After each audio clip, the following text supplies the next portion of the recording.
guys, this could change everything. Another legal case for the Premier League. They're never out of court. It's costing a shed load of money, and something needs to be done about this because we can't continue on this path. Guys, first of all, make sure you're smashing up the likes. Make sure you guys are subscribing and get your comments in the comment section, in a live chat, and down below. The Premier League are in another court case. This is actually an incredible story. Premier League faces new legal battle and nemesis barrister. Do you know who that is? Some of you who are sort of keeping your eye out on this sort of legal stuff will know who it is. That there on the left-hand side is Nick DiMarco. Nick DiMarco represented Leicester City when Leicester City won their case. Well, this is absolutely wild. And if the Premier League lose this case, it could change the direction of the Premier League forever. It is a massive legal case, this one, and it should be spoken about more. This is from City AM. The Premier League is facing another legal battle with top players and clubs over its financial rules, having already suffered bruising defeats to Leicester and Manchester City this season. Just remember as well, by the way, City didn't win that case. The Premier League lost the case. Yeah, the Premier League won the case, sorry. But, you know, again, another source saying, actually, no, City did win the case. Here's what's going on. Footballers Union, the PFA, has hired leading barrister Nick DiMarco to challenge the top flight's plans to introduce a new system of anchoring next season, and is also in talks with a number of unhappy clubs. I'll explain what anchoring is in a second for those that don't know what it is. I know some of you will know what it is. Under the proposed new rules, the Premier League clubs would only be limited to spending around 5 times the income of the bottom team, which the PFA argues is illegal on the grounds that is a de facto salary cap, and that is prohibited under EU competition law. So the situation is this. Right now, this season, as I understand, the Premier League is actually currently trialling a new financial fair play system. However, it's not implemented. It's just running in the background. I think they're calling it a shadow rules. So it's like they're there, they exist, but nothing's going to happen if you break the rules. They just want to see, well, if we did have these rules, who would be breaching it? Is it bad? Is there anything that we need to change? Legal terms, blah, blah, blah, blah, blah.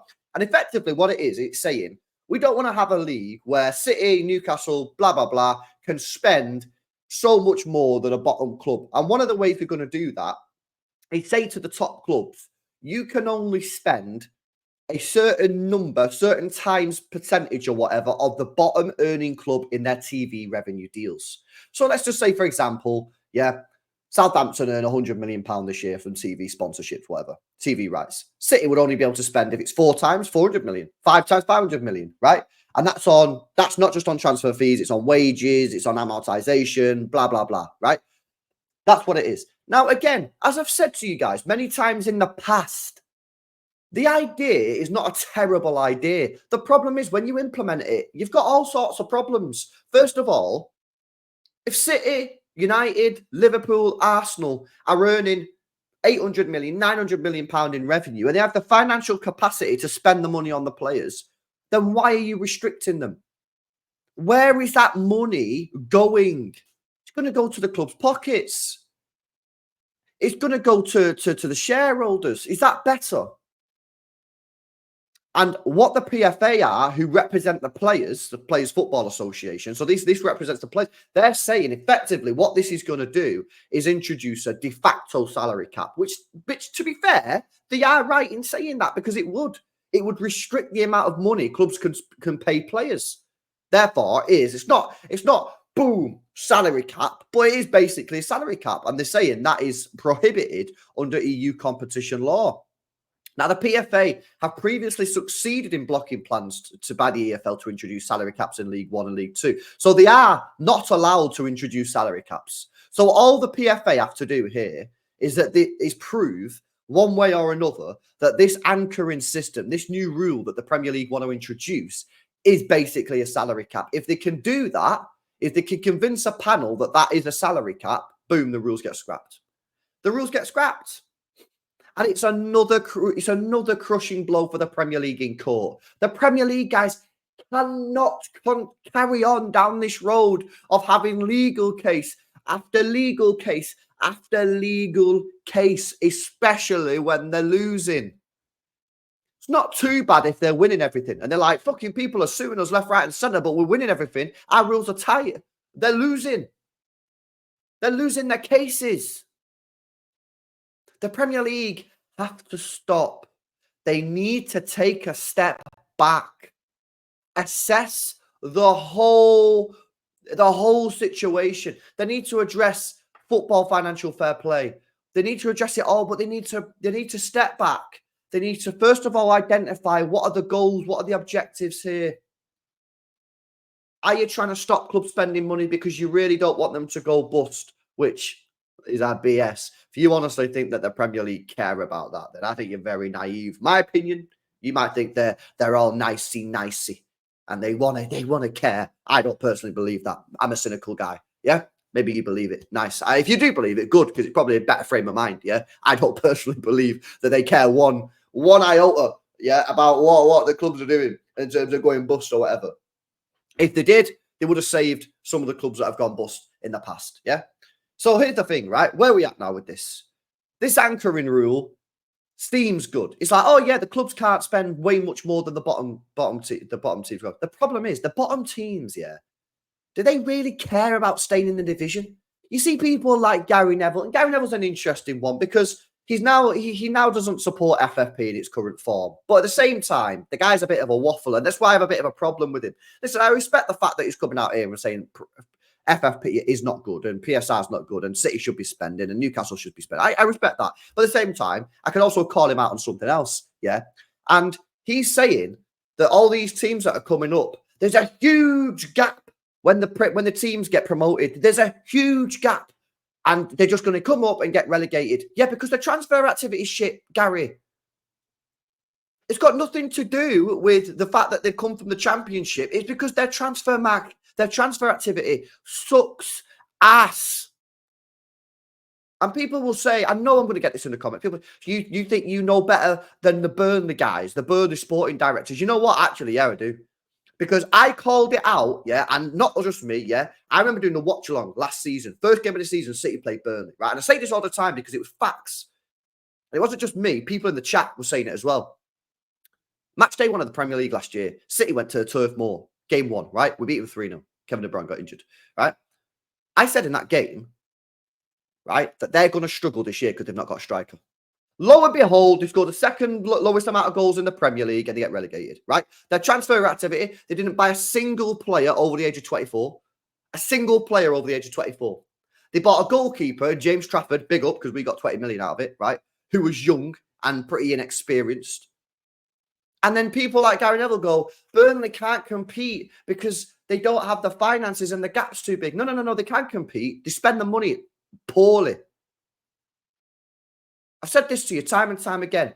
If I was a manager of a club that had just got promoted from the Championship, there'd be a couple of things that I'd do. First of all, yeah, I'd buy a goalkeeper who's experienced and can get the ball out the back of the net. What did Burnley do? They went and bought a 22-year-old, 23-year-old, however old he is, yeah, who's never played Premier League football, right?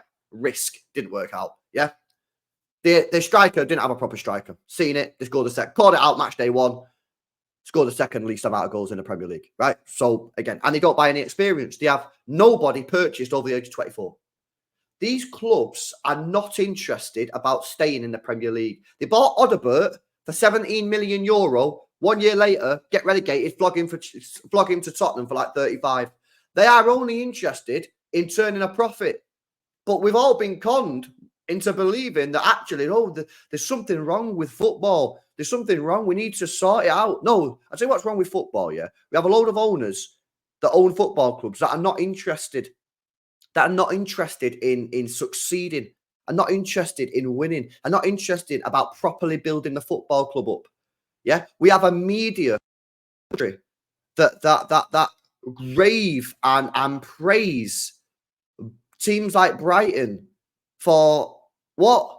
They've not actually won anything. They almost did. They got to a semi-final, right? They've got Europe and that, but they've not won anything. And because, they've got the best owners in the league. Have they?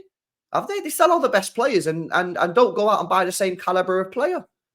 Now, I've said this before, I don't think that Brighton model's sustainable. And I think you might be already starting to see them shift strategy a little bit. But with this country, man, There's sporting media in this country, and I think that to a large degree, a lot of the fans in this country have been conned and hoodwinked, or whatever the word is, into believing that turning, and I've said this for a while as well, yeah, and you all know I have, because I've said it for time. Football is becoming a football trading game, like when you used to have the cards as a kid. No one's asked about success anymore. It's all about net profits. Teams are buzzing about net profits. Oh, we bought a player for 10 mil. He was mint and we sold him for 100. We're fucking mentals, you know. So you're happy about selling your best player? What is going on here? I remember when we sold Sean Wright Phillips to Chelsea back in 2004 or whatever it was. I was gutted. I was heartbroken. Was I sat there going, bloody hell, lads, we got 28 mil or whatever we sold him for, 24 mil. Can't remember exactly what. No, I wasn't fucking crying my eyes out, man. I was like, nah, we sold our best player. What's going on here?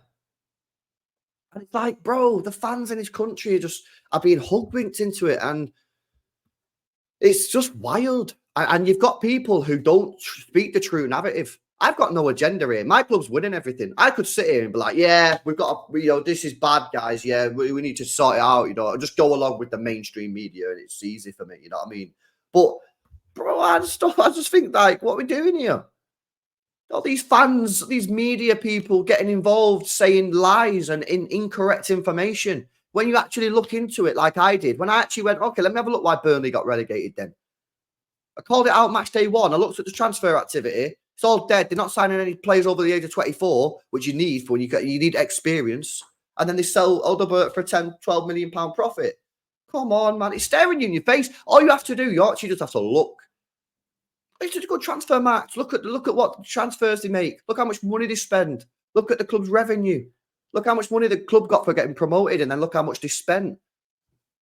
It's not rocket science, but unfortunately, and listen, you can't blame people that have the time, innit? People just switch on the Sky Sports News or put on the mainstream media or whatever. They get the information from them, and they're just parroting the narrative that, oh, it's not fair. We need to change it all. No, it's not fair because you don't spend the money properly.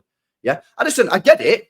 From a business point of view, signing a player like Odobert, who's 21, 22, bit promising, 12, or what did they sign him for? 16 mil. He has one half-decent season in the Premier League. You can flog him a year later for double the price. Business-wise, I don't think it's ever been easier to make money in Premier League football. I really don't. All you have to do is buy a load of young players, yeah, who are promising, exciting. Yeah, you buy them all for like 10 mil, right? Let's say you got 100 mil spend, yeah? That's 150 mil spent, right? Buy a lot of players, get them from South Africa, or South America, whatever, get them from wherever, yeah? And then play them for a year. One of them plays well, it's 50 million quid. Two of them play well, 100 million quid, you got pretty much all your money back. Like, bro, these older players who are like 28, 29, 30, who don't have resale value, they're not as an asset to the club. It's not good. It's just a depreciating asset. They sat there. You're buying them pretty much in the prime at 28, 29. So you're paying top whack, yeah. And then the value's just going down and down and down because they're getting older. So as a business sense, it doesn't make sense to buy a 28-year-old. But do you look at football in a business sense vision? I don't. I look at it as a football club. Now, I'm not naive. I know that's not what football is anymore. I know that football is a business, and it's not football clubs anymore. It's businesses. Yeah. But don't stop me calling it out when I see it. You know what I mean? It doesn't stop me from not peddling the narrative that, oh, the only reason that City win in the league is because they spend more money than everybody else when we spent 25 million quid this summer. And that the only reason that the clubs get relegated when they get promoted straight away is because the gap between the Championship and the Premier League is too big when all their transfer activity is trash. I actually just look at it. I look into it and say, okay, let me have a look at their transfer activity. Let me have a look at what's going on. Wild, man. But anyway, that was a bit of a tangent. I can't lie, but you know what? These videos about the legal shit and all the whole way football is right now gets me fired up, mate, because I just think everyone's being conned, yeah? Everyone's being conned. And now you see Newcastle get attacked, by the way.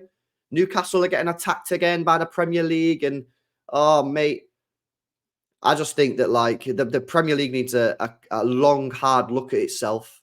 It needs to chill out. It needs to take a step back, yeah, and just go, whoa.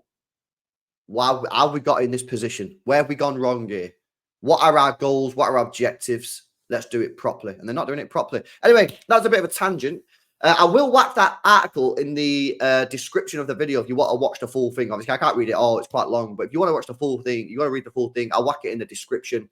But yeah, listen, they give you comments. Obviously, I spoke about a couple of different topics today, but I just think the state of play at the moment with football is that fans need to wake up.